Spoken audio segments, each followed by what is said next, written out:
It's a fact you're not here. You ain't even real, but you still bring me fear. You make my bones so tired that my soul stands up. But now I'm starting to need to bleed to fill this cup. It's like I'm starting to need to bleed to fill this cup. Oh. Hi, everybody, and welcome back to the Working Wing, the online entity where we occasionally gather to yell at the clouds regarding politics from a working-class left-wing perspective. Take that, you clown!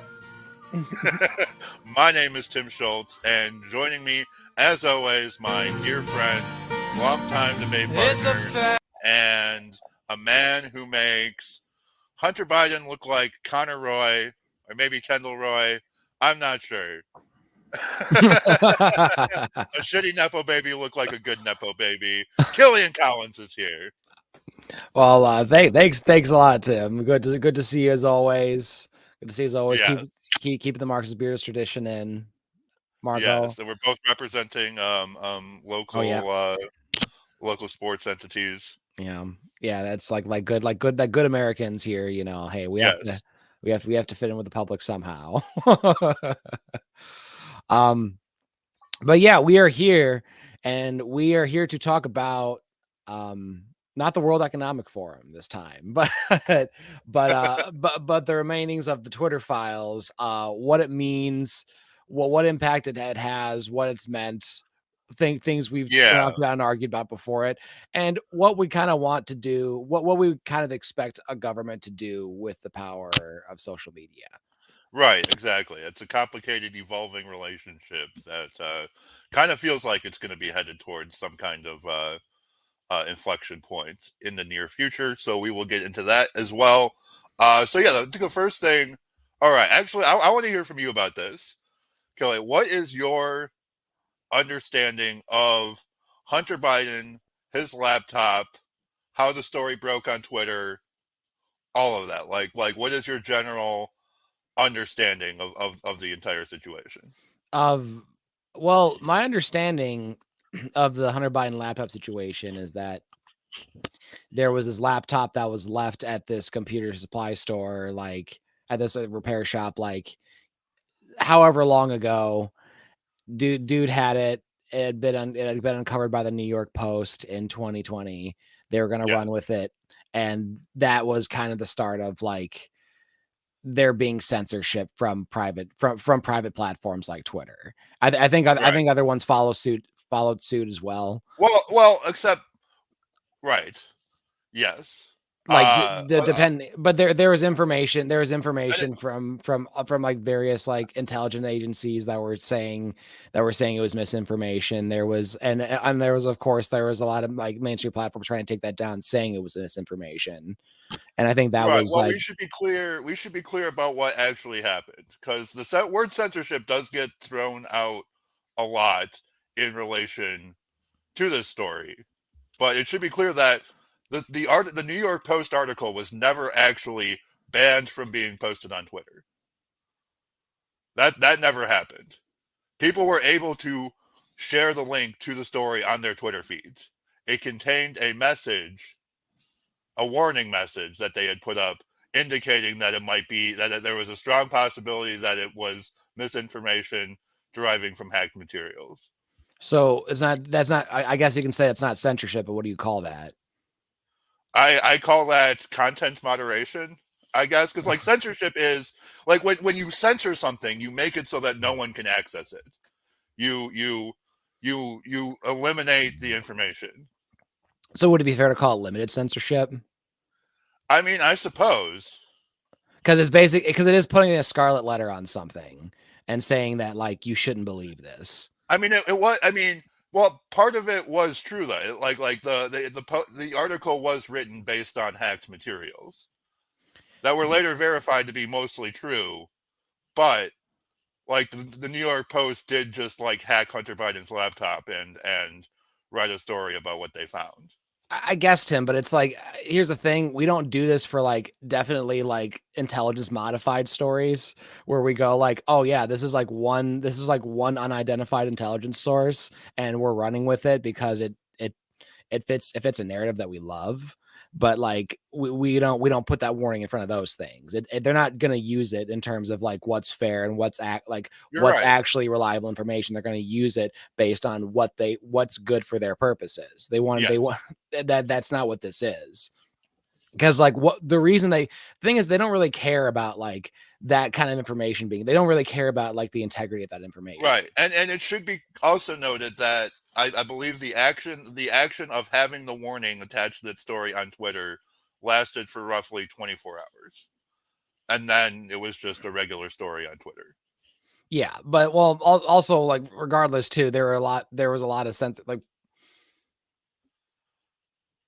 I guess Like, all right, so let's move. All right, so that's Hunter Biden's laptop. Well, like, and also I want to talk about what did they find on Hunter's why does Hunter Biden's laptop matter in the first place?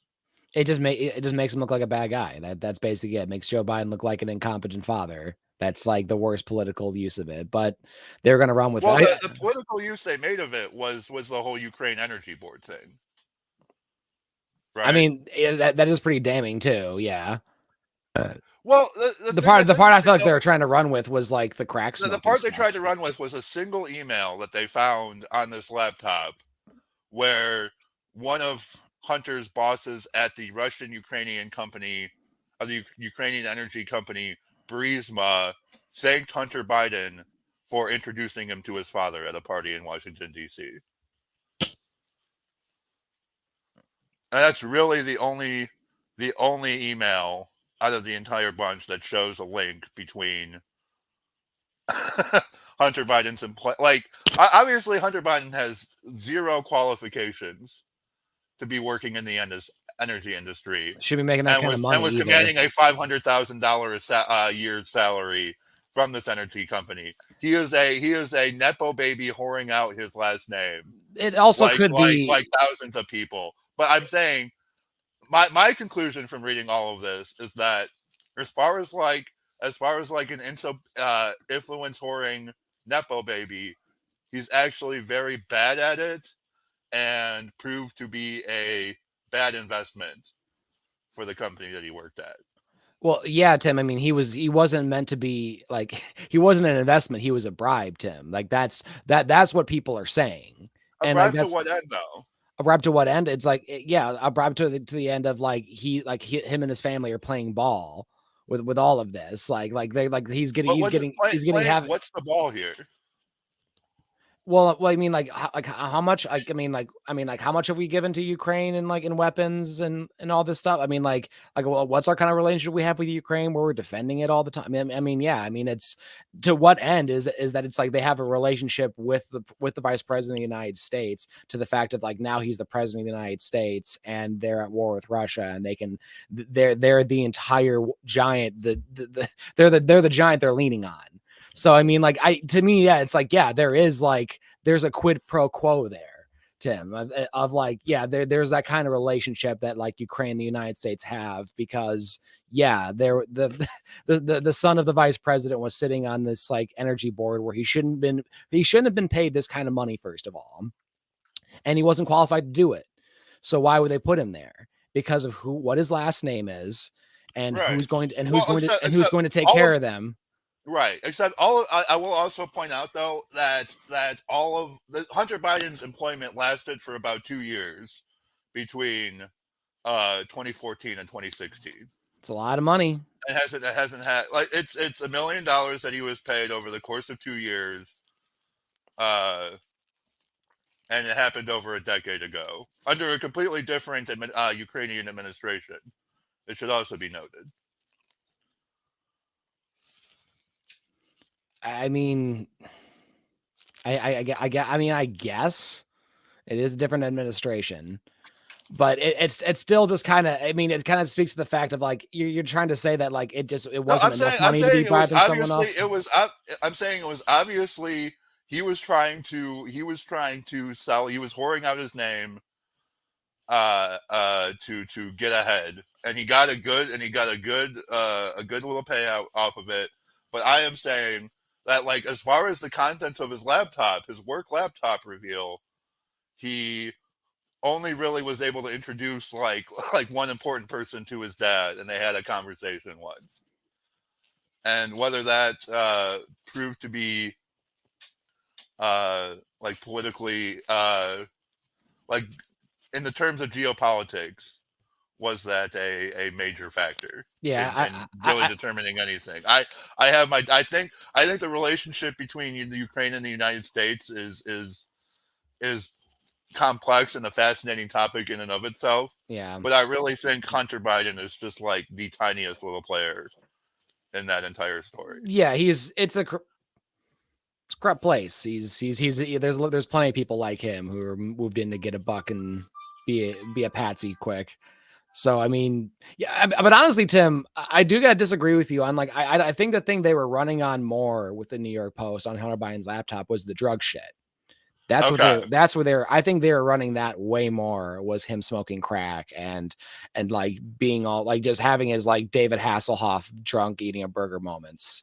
You know, they're trying to capitalize on like, oh my God, like how fucked up is. I mean, and most of the time it You're didn't right. really I think they were very. they were more focused right. on that. Yeah. They're more focused. And I remember arguing about it because like I wanted to focus more on like, well, they're partway right of like, yeah, this Nepo baby is like a drug addict and he didn't spend any time in jail while his dad like sent off a crime bill for like all these people to go to jail for drug crimes for the same shit while his son gets to get off scot free. Absolutely. And it's not like Trump's kids aren't Nepo babies, but it's like, yeah, if you saw if Eric Trump had been caught doing this type of shit too, the same way, it's like, yeah, I'd want him propped up the same way.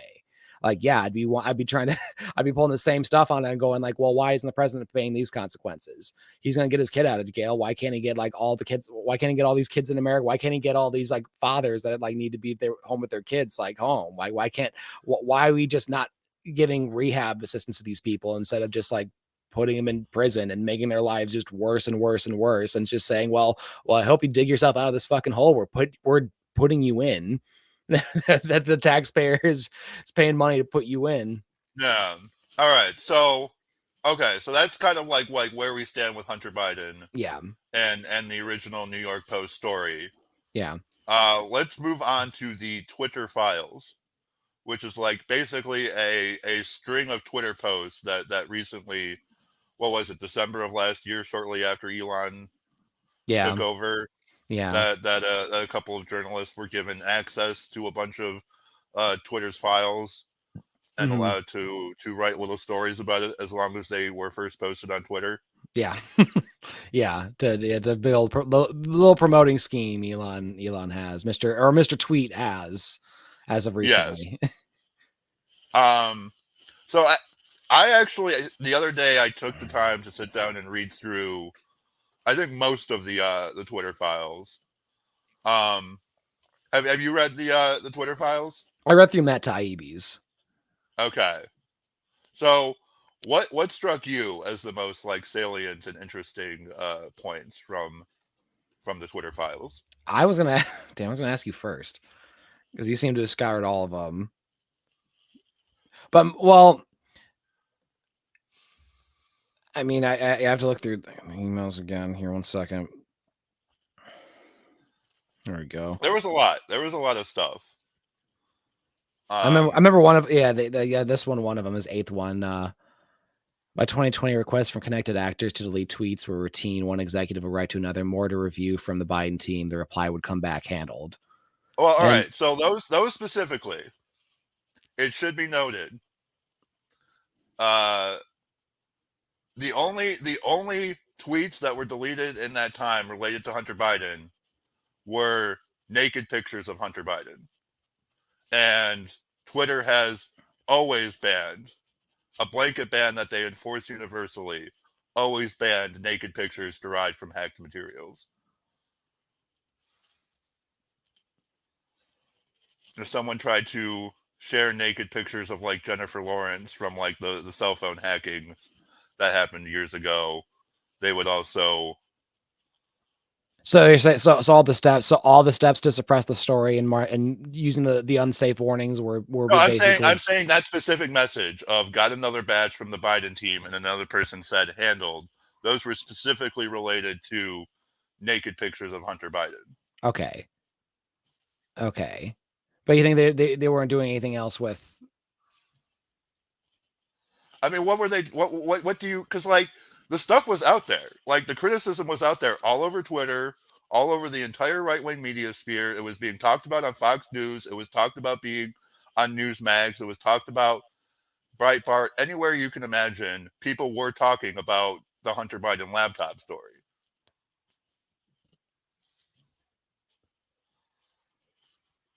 Not specifically. I mean, these are tweets that we're talking about. Yeah.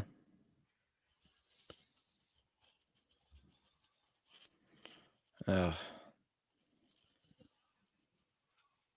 I hate fucking Twitter too, and it's just Twitter. I hate Twitter. That's that's the other another thing. That's the other I thing, don't use man. Twitter. I hate Twitter I too.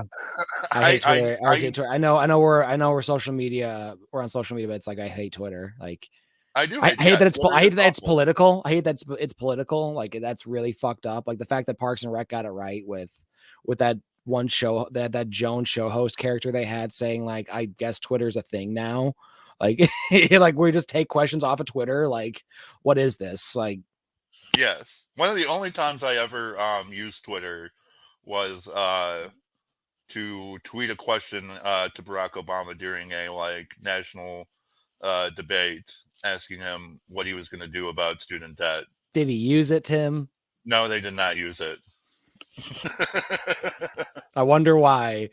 Yes. I mean, that's the thing about it. It's just this illusion of democracy they use it to give, or it's like, well, like they're. I mean, it's like, well, they're not like using like the most tweeted out question or anything like that. They're gonna go with Yeah. what's convenient. Like what question were they already have planned to ask themselves that someone else was gonna ask, and if not, they can make a bot do it. Like shit, like you know, They can. And that hard at this Twitter point. is absolutely infected by bots. Oh. And that's the other like another thing I noticed from the Twitter files. There was like all these FBI emails. Oh, so many emails from the FBI. And there were a lot of emails from the FBI, but like they were weird emails from the FBI. It's a very weird, like if I could best describe what was happening with the FBI and Twitter, it was like the FBI was performing free moderation services for Twitter, where they would just send Twitter batches of tweets being like, hey, we've reviewed these and we think they violate your own terms of service. Yeah. You wanna check them out, you wanna check them out and handle them. Yeah. And Twitter but there's no coercion there. There's no like if you don't delete these tweets, you're gonna pay more taxes or whatever the fuck. Like there's no you need to start banning this stuff. They were like the stuff they were flagging were already banned by Twitter. They just had been missed by the automatic moderation system. And FBI. It's a weird relationship. Take these guys down. Hey, hey, we're about to go raid these guys, but we put some of our resources aside to make sure that you guys. I don't think the FBI was doing anything that like you or I couldn't do if we like wanted to spend all day trawling Twitter for tweets that like violated the content policies on Twitter. We could also just submit batch emails to Twitter. But we're not the FBI, and it's weird. It's weird that the FBI is spending time doing that. You know, that's the very strange part is that our tax dollars are going towards this, you know, still power trip of J. Edgar Hoover institution that like we have here. We have the Department of Justice. We don't really need this institution here anyway. But right here they are, still like raiding people's houses and like, you know. And I will say, it seems like. So that the other like a lot of the Twitter files focus on the decision that was made, the original decision that was made to attach that warning to the Hunter Biden story. Yeah. Well, Tim, I think you'd agree with me that like within the government and many governments, there's like little factions, like and like some of these institutions kind of like jump with with a faction or another, and that switches depending on their needs throughout history and like what's happening. I think kind of in 2020, the FBI or parts of the FBI, the ruling chunk of it was a little more invested in having Trump out of the White House. If you want my honest opinion, it's like, yeah, they were putting their thumb on the scale. They were using what power and influences that they had, what tools that they had to make influences, and they were using Twitter for that. Were they? I guess they were using Twitter for that.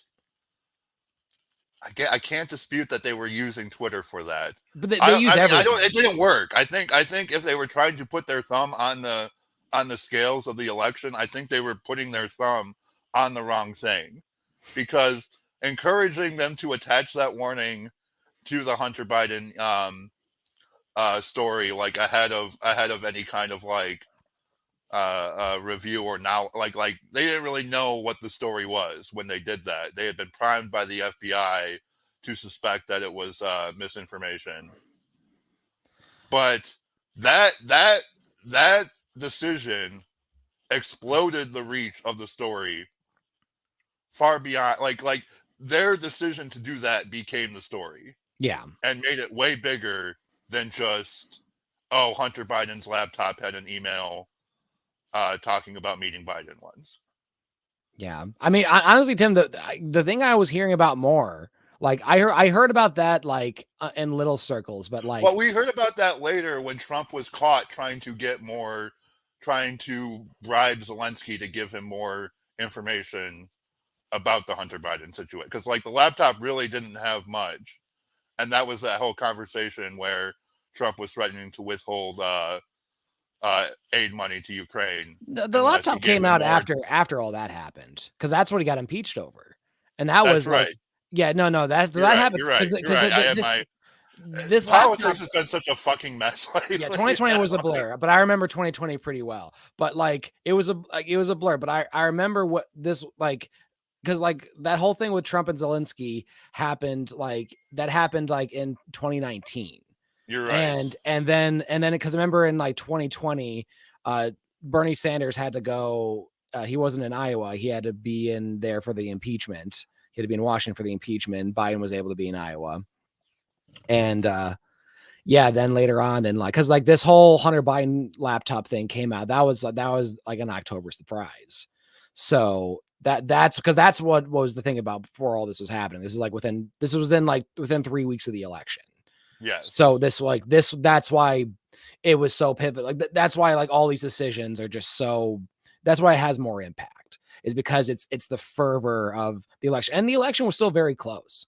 And honestly, like it was extremely close. That's why it's hard to say. It's very just kind of we start getting these questions. I think more so of like, that's what blows up the story, is that like, yeah, you have this intelligence institution definitely trying to bring an outcome that they desire, whether they're admitting it or not, but an outcome that they're pushing for to happen with the tools that they have.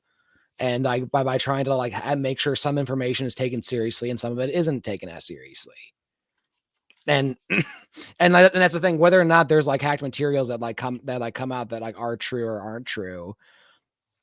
Imagine when they come when they come out and they are true and they are damning, any attempted like limited censorship of that gets a lot of kickback in terms of like what it could have affected. Right. But it's also so that kind of leads into the last big topic I think we wanted to cover, which is, what is the proper status of social media and its relationship with the government? Because Twitter is not a media company, and it's not a government. It is not obligated to follow the First Amendment, because the First Amendment applies to government power. Yeah. So it's a weird gray area. Like, yes, you say they're trying to suppress this story, but they are a private entity that wholly owns their own platform, and They aren't obligated to follow the First Amendment.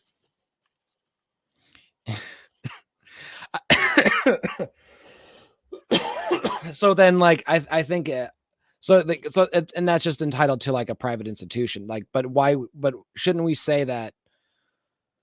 Like, yeah, or they can apply the First Amendment, however which way they want to. That's how like many of these, because like otherwise you have like there are forums on the internet that are no rules, that are like that, and they become cesspools very quickly. They do become cesspools, but you need some moderation in every platform. Yeah. Especially, all right. So there's kind of actually a big conversation unfolding about what the relationship between social media and the government should be, and there's actually like it's two diametrically opposed sides. Well, what sides are they, Tim? I think on the one that the Republicans at least are pushing for, just by the legislation they've introduced, is that the right doesn't believe that any kind of censorship should be happening on social media. That these social media platforms have an obligation to just freely propagate all the material that gets posted to them, which makes moderation incredibly difficult. About like where you draw. It's already a difficult thing, but it's like where, as far as like online communities. The other side, which really isn't probably to the left, but more of like the center, wants to hold platforms responsible for everything that is on their platform. Well, this kind of sounds like which side wants more government intervention based on it. I mean, here's my big problem, Tim, is that it's like I would trust a government to like intervene with a social media. But they're both calling for government intervention. Yeah, only if it was like they're both saying to social media companies, you do not have the final right to control what is on your platforms. Yeah, like honestly, I think that's like the way that most of these governments are going to approach it. Honest, with how social media is and how this technology is, it's like too open to infiltration.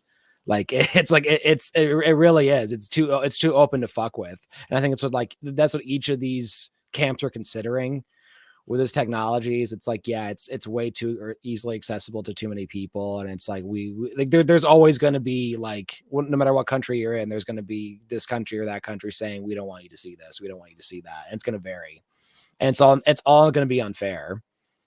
But they're all going to need to kind of be competitive with the other countries and show like, oh no, we're more free. We're not censoring this like these guys are. We're not doing this like these guys are. Well, and it's, to me, the idea, the weird thing is that like a social media company is not like a fucking railroad or a highway or an energy plant or a school or a hospital or a police or anything. Like, you don't need any kind of like foundational infrastructure to build a website.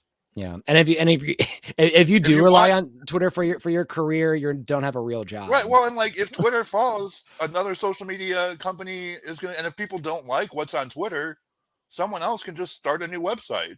Yeah. Where you can like freely post stuff. Yeah. It's like I feel like bringing the government into things really at all just opens the door to like a giant game of whack-a-mole. Yeah, no, it does, Tim. Like you're absolutely right, and it depends on whatever they're trying to jump at. Because like one day it'll be Trump or right winger conservative stuff. The next day it'll be like leftist circles. The next day it'll be, like anti, peace protest. I mean, they're always after anti-war and like peace protesters and stuff. They're always after people like that. But it is whatever. I mean, getting the government too involved with it is like, yeah, that does start that game of whack-a-mole with any of these things. And like, you don't really trust what administration is going to come next, what policies they're going to bring. Yeah. Well, like who they're going to trust, who they're not going to trust.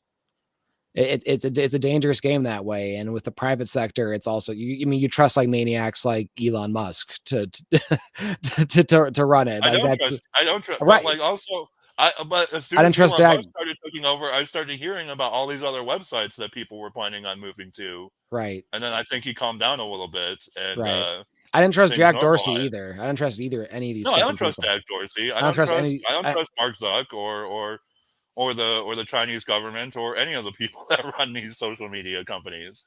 Right. Be sure to subscribe and like us on YouTube, by the way, everybody. Yes. Google is cool. Yeah. Oh yeah, we love Google. Google's cool enough for us. Google #1 Bing Chilling. Bonjour, Bing Chilling. I know. I know you know your Chinese better than I do, Tim. You shy. But yeah, I don't know. I don't know where I stand. I really don't. It's something I vacillate on. Like, me too, Tim. I got to be honest with you because, like, I do agree with free speech, but I also do agree that I do want a hammer to be. I want a ban hammer there to get out the cess. And yes. it's just like that. I think the question is like, well, what is considered like what makes a cesspit? Like, what kind of is it toxic behavior? What kind of toxic behavior? What's different just between dissent and toxic behavior? That type of shit. Like, yes. and I think it really varies. Like, it really varies. For some people, some things are completely unacceptable. Like, I mean, just the fact of what was that platform that all the Trumpers ran to right away after Trump got banned? Parler. Yeah, Parler. Parler was the first one. Yeah, there was all that talk about like we want complete free speech, but then there are people they're crazy Christians that were saying like we want to ban anyone who says anything bad about Christianity or the Bible or anything. Yeah, it's like right. So it's like it's never no one ever really truly believes in free speech. Right. Like at the end, and like then Apple and Google like almost immediately banned them from their app platforms and. Yep. Kind of did a swift execution of the entire concept. Is that censorship? Should Apple and Google have the right to ban apps from their platforms? I mean, they do it anyway. I mean, they're gonna do it. Like, I mean, honestly, too, if the government bans it too, it's just like, well, like. The people using these people who use these fucking phones and this technology anyway, they're gonna find ways to use apps and use other apps that like go outside these loopholes. There's gonna be a way around this. All they're gonna do is they're just gonna open those lanes more. And I think they know that. I think they know that our lawmakers in Washington D.C. do not have a grasp on technology the way that on our technology the way that like our intelligence agencies do, or like, unlike the Chinese government, like they have a way better grasp on their technology and a firm direction of it than I think we do. At least in comparison to our lawmakers. Yeah, absolutely. Yeah. And I guess like this whole thing with the Twitter file, it's like these requests, the FBI is saying, hey, want to change this? Yeah, you want to do, hey, we did this. Hey, we did this for you. We're just thinking, save you a couple hours, hey, friends of the FBI, J. Edgar Hoover. J. Edgar says hello. J. Edgar Hoover says hello. Hey, the head of the Federal Bureau of Investigation. We got you. Happy Martin Luther King Day.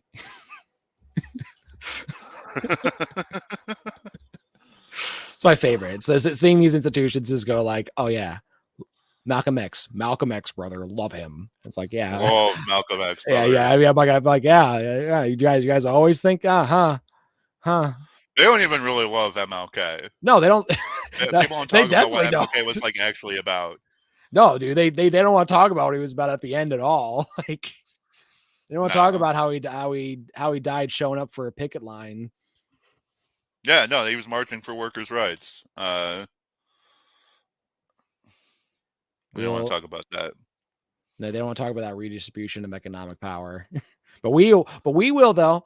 We will at the working. We will at the working wing. We will. Yep. We will represent the MLK in that regard.